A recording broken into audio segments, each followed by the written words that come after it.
Praise the Lord. Thank you आप सब के लिए। प्रभु का अनुग्रह आप सब पर बना रहे। उम्मीद करता हूँ खुदा में आप आनंदित हैं, मगन हैं, सुरक्षित हैं। मजीद भाई और बहनों, सच में खुदावंद मुझे और आपको बरकत देने वाला है। मैं रेवरेंड यूसुफ दास प्रभु यीशु मसीह में आप सबको सलाम कहता और आपसे विनती करता हूँ कि आप लोग लगातार प्रभु में बने रहें, आनंदित रहें, बाकी संसार की सारी चीज़ों की चिंता करना छोड़ दें। मजीदों, एक बार की बात है, एक स्त्री जो है वो पासवान के पास आई और पासवान से बोली कि पादी साहब, मैं बड़ी परेशान हूँ, क्योंकि मैं जब भी खुदावंद के भवन आती हूँ उस समय मुझे और लोगों की बातें सुन सुन के मैं बड़ी अपसेट हो जाती हूँ।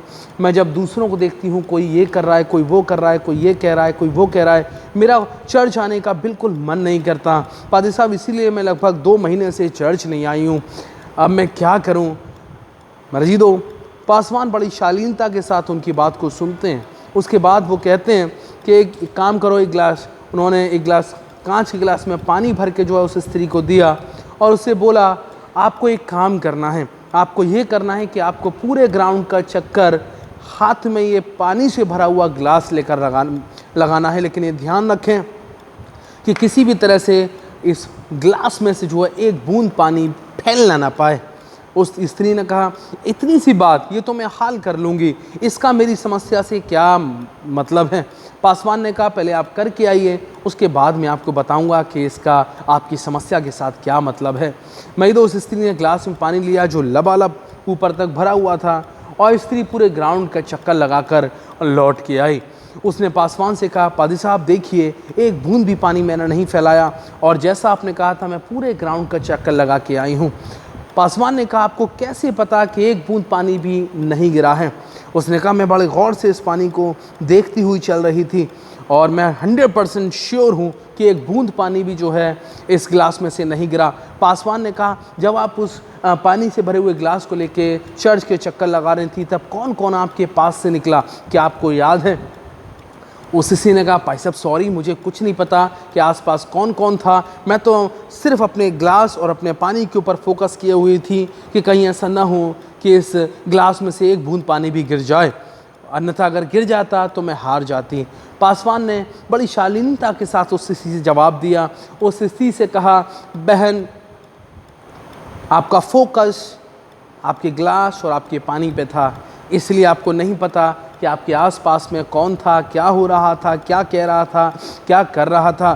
बहन, ऐसे ही अगर आपका फोकस यीशु मसीह पर होगा, बहन अगर आप यीशु से मिलने के लिए आएंगी, अगर बहन आप इबादत यीशु के नाम की करेंगी, उसकी महिमा के लिए अपने जीवन को जिएंगी, तो निश्चित तौर पर जान लेना आप भूल जाएंगी कि आपके पड़ोस में कौन है, आप कौन आपसे क्या कह रहा है, उसने क्या कपड़े पहने हैं। मेरी दो कई बार अक्सर जो है खुदावन के दास और दासियाँ जब खुदावन के भवन में खुदावन की इबादत के लिए आते हैं या और भी अपनी सांसारिक ज़िंदगियों में कुछ भला करना चाहते हैं, भलाइयाँ करना चाहते हैं, परमेश्वर के संदेश को बहुतों तक पहुँचाना चाहते हैं, परमेश्वर के कलाम को बहुतों तक पहुँचाना चाहते हैं, तो न जाने बहुत सारे ऐसे हर्डल्स हमारी ज़िंदगियों में आ जाते हैं जो हमें परमेश्वर पर फोकस करने से या परमेश्वर की उन आज्ञाओं को मानने से या परमेश्वर के उन भले कामों को करने से रोक देते हैं। और मैं और आप उन चीज़ों को देखकर अपने मुख्य उद्देश्य से भ्रमित हो जाते हैं और भटक जाते हैं। मेरे अजीज भाई और बहनों,